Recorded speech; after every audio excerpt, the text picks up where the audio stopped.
Assalamualaikum warahmatullahi wabarakatuh. Selamat pagi anak-anak. Gimana kabarnya hari ini? Alhamdulillah, luar biasa. Allahu Akbar. Sebelum memulai pembelajaran hari ini, marilah kita berdoa terlebih dahulu. Berdoa mulai. Bismillahirrahmanirrahim. Raditu billahi rabba wa bil islami dina wa bi muhammadin nabiyyan wa rasulah. Rabbi zidni ilma warzuqni fahma waj'alni min ibadika sholihin. Amin ya rabbal alamin. Berikutnya, Ibu akan mengecek kehadiran kalian terlebih dahulu. Yang hadir angkat tangan ya. Yang pertama, Alia, Bella, Citra, Doni, Faiz. Alhamdulillahirabbil alamin. Hari ini hadir semua ya anak-anak. Hari ini kita akan belajar tentang materi kepribadian Nabi Muhammad SAW. Pada kesempatan kali ini kita akan membahas dua hal. Yang pertama, Nabi Muhammad SAW santun dalam menyampaikan kebenaran. Dan yang kedua adalah Nabi Muhammad sebagai rahmat seluruh alam. Nah, pribadi Nabi Muhammad SAW merupakan pribadi yang sempurna. Akhlaknya merupakan akhlak Al-Quran. Allah Subhanahu wa Ta'ala sendiri memujinya sebagai orang yang pantas dijadikan teladan bagi seluruh umat manusia. Oleh karena itu, Nabi Muhammad SAW merupakan rahmat bagi seluruh alam. Dari yang pertama, Nabi Muhammad SAW santun dalam menyampaikan kebenaran. Nabi Muhammad SAW merupakan seorang yang santun dan sopan dalam bertutur kata. Beliau jujur dan tidak pernah berdusta serta luhur dalam budi pekertinya. Beliau tidak pernah membeda-bedakan atau memandang seseorang dari status sosial, warna kulit, suku bangsa, atau golongan. Beliau selalu berbuat baik kepada seluruh siapa saja, bahkan kepada orang yang jahat sekalipun kepada beliau. Nabi Muhammad SAW mempunyai perilaku dan akhlak yang sangat mulia. Beliau memiliki budi pekerti yang agung, seperti yang disebut dalam firman Allah dalam surah Al-Qalam ayat keempat, yang artinya bahwa dan sesungguhnya engkau benar-benar budi pekerti yang luhur. Sikap Nabi Muhammad SAW terhadap kaum kafir Quraisy. Ketika kaum kafir Quraisy menuduhnya gila, beliau tidak marah. Beliau tetap teguh, tenang, dan sabar. Beliau berhasil dalam berdakwah karena mampu menahan diri ketika menerima celaan dan makian dari kaum kafir Quraisy. Allah SWT telah mengutamakan dan menyempurnakan sifat dalam diri Nabi Muhammad sehingga beliau pantas menjadi teladan semua umat manusia. Kepribadian Nabi Muhammad yang dapat kita teladani. Yang pertama yaitu santun dalam berbicara. Dalam bertutur kata, Nabi Muhammad selalu mengedepankan kefasihan dan keindahan. Tidak berbicara dengan spontan, namun berbicara dengan penuh persiapan.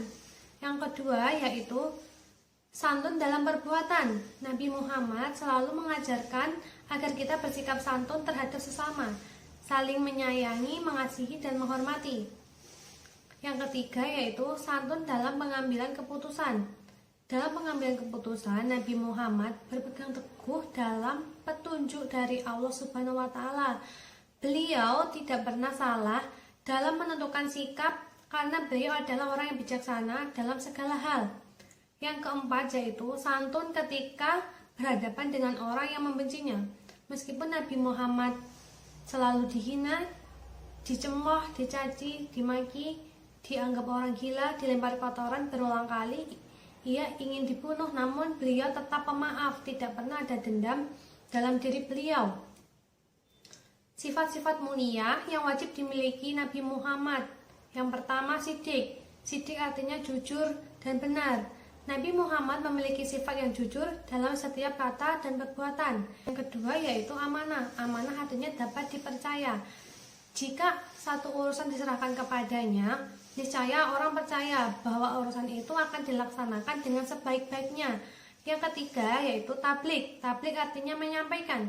Seorang nabi dan rasul berkewajiban menyampaikan perintah dan larangan Allah Subhanahu wa taala. Maka mustahil bersifat khidmat atau menyembunyikan pesan Allah. Yang keempat yaitu fatonah. Fatonah artinya bijaksana dan cerdas. Mustahil bagi rasul itu bersifat baladah atau bodoh. Poin yang selanjutnya yaitu B. Nabi Muhammad Shallallahu Alaihi Wasallam sebagai rahmat bagi seluruh alam. Dalam Al-Quran surat Al-Anbiya ayat 105 yang berbunyi Bismillahirrahmanirrahim wa ma arsalnaka illa rahmatan lil alamin.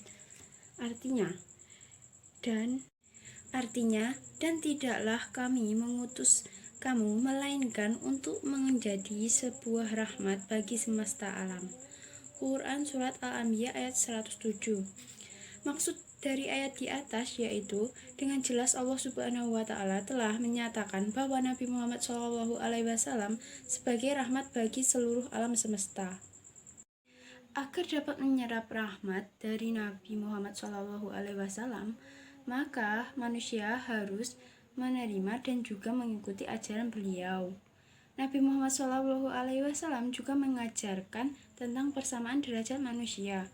Beliau juga mengajarkan cara penyelesaian masalah tidak boleh menggunakan cara kekerasan, namun harus dilakukan dengan cara-cara yang damai. Dan seperti yang beliau lakukan saat akan meletakkan Hajar Aswad pada tempatnya. Pada saat itu Nabi Muhammad bijak dalam menyelesaikan masalah. Walaupun ia lebih berhak dalam meletakkan Hajar Aswad, tetapi ia juga menyuruh pemimpin kaum Qabilah Quraisy untuk ikut serta meletakkan Hajar Aswad tersebut. Tugas Nabi Muhammad SAW sebagai rahmat sebagai seluruh alam terdapat firman Allah dalam surat Al-Ahzab yang artinya, "Wahai Nabi, sesungguhnya kami mengutusmu untuk menjadi saksi, pembawa kabar gembira dan memberi peringatan, untuk menjadi penyeru kepada agama Allah dengan izinnya, dan sebagai cahaya yang menerangi." Berdasarkan ayat di atas, maka Nabi Muhammad SAW sebagai Rasul Allah mengembangkan tugas sebagai berikut. Yang pertama, syahidan, yaitu menjadi saksi bagi seluruh umat di hadapan Allah Subhanahu wa taala di akhir kelak. Yang kedua, mubasyiron, yaitu pemberi kabar gembira kepada umat yang beriman bahwa mereka kelak akan masuk surga jika menjalankan perintah Allah Subhanahu wa taala dan Rasulnya. Yang ketiga, naziran, yaitu pemberi peringatan kepada orang yang tidak beriman bahwa mereka akan masuk neraka karena tidak mau menjalankan perintah Allah dan Rasulnya. Yang keempat, da'iyan ila Allah, yaitu penyeru kepada agama Allah agar mau memeluk agama Islam. Yang kelima, syirajan muniran, yaitu cahaya yang menerangi umat manusia yang hidup dalam kegelapan dengan ajaran Islam.